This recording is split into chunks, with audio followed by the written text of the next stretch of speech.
জঙ্গি বা টেরোরিজম, এগুলি কোন জিনিসটাকে রুখে দেওয়ার জন্য এসব নোংরা কথা তোমরা বলো?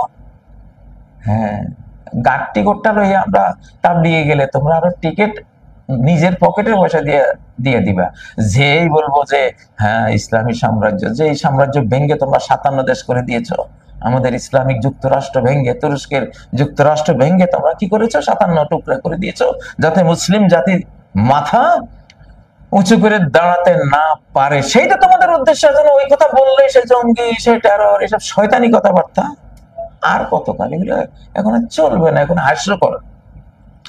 তো যাই হোক, খেলাফত নাজিল হয়ে গেছে অলরেডি। এখন কি করবা? মুসার জন্ম হয়ে গেছে, ফেরাউন এখন কি করবে? মানে ফেরাউন যতই চেষ্টা করুক, যতই চেষ্টা করবো, নিজের চেষ্টা খালি মরবে। তো খেলাফত যে নাজিল হয়েছে, এটা ফিলিস্তিনে ইসরায়েলের আগুন দিয়ে বোঝা যায়। এবং এই যে ইসরায়েল বিরোধী প্রতিরোধ বাহিনীগুলি কি অপ্রতিরোধ, কোনো কিছুতেই কাজ হচ্ছে না।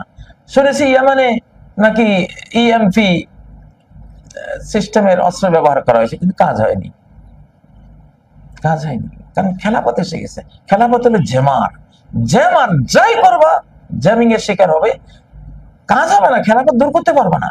আকাশ থেকে আসা, তোমাদের জন্য আসছে, তোমাদের জন্য আসছে, তোমাদেরকে বাঁচাবার জন্য আসছে। তোমরা তার বিরুদ্ধে যেও না, তওবা ইস্তেগফার করো, স্রষ্টার কাছে ধর্ণা দাও। ওই সীমান্তে পা ধরে মাপছে কি লাভ? আল্লাহর কাছে মাপছ। দুলোকে ভুলোকে সবারে ছাড়িয়া তোমার চরণে পড়ি লুটাইয়া। আল্লাহর চরণে লুটিয়ে পড়ো, মানুষের চরণে লুটিয়ে পড়ে লাভ কি? কিন্তু যদি আল্লাহর চরণে লুটিয়ে না পড়ো, তো এই অপমান তোমাকে সইতে হবে যে মানুষের চরণে লুটিয়ে পড়বা। কত বড় ঘটনা এটা! মানুষের চরণে লুটিয়ে পড়েছে, কত বড় ঘটনা, কত বড় ওয়ার্ল্ড কাঁপানো ঘটনা। তোমরা কি চিন্তা করে দেখেছো কে এত বড় পরিবর্তনটা করলো?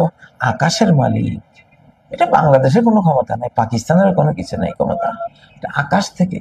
পাকিস্তান তুলে ধুনা হয়ে যেত, আফগানিস্তানকে যেভাবে তুলে ধুনা করেছো, তখন সময় তোমাদের ছিল, এই জন্য পেরেছো। ইরাককে ধ্বংস করে দিতে পেরেছো, কারণ সময় তখন তোমাদের ছিল। লিবিয়াকে ধ্বংস করে দিতে পেরেছো, সিরিয়াকে ধ্বংস করতে পেরেছো, সময় তোমাদের ছিল। এখন পারবে না, পারবে না, মোটেও পারবে না এখন। আর পারতে গেলে যা পারবে তার চেয়ে নিজেরা বেশি হারবে, হারাবে, ধ্বংস হবে, শেষ হয়ে যাবে। অতএব স্রষ্টার সাথে যুদ্ধে যেও না। তো ইবনে হাওয়ালাকে নবীজি বলছেন, যখন দেখবে যে খেলাফত এই পবিত্র ভূমিতে নাজিল হয়ে গেছে, লক্ষণিত বুঝবা, প্রতিরোধ দিয়ে বুঝবা, দাবানল দিয়ে বুঝবা। বিশ্বব্যাপী যার কাছে যাবা সেখানেই তুমি বেইজ্জত হবা। মুসলিম উম্মার বিরুদ্ধে যাই করতে যাবা, কেউ সায় দেবে না, এটা দিয়ে টের পাবা, টের পাবা।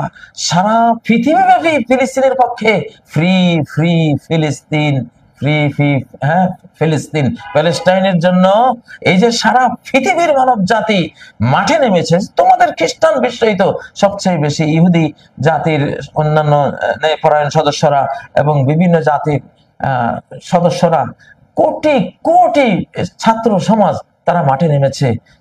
এটা লক্ষণ, এটা সিম্পটম, এটা আলামত যে হ্যাঁ একটা কিছু হবে সামনে। খেলাফত নাজিল হয়ে গেছে। মুসলিম উম্মার মধ্যে তোমরাও আছো, তোমরা ইসলাম কবুল করো, মুসলিম উম্মাহ হয়ে যাও, আল্লাহর কাছে আত্মসমর্পণ করো।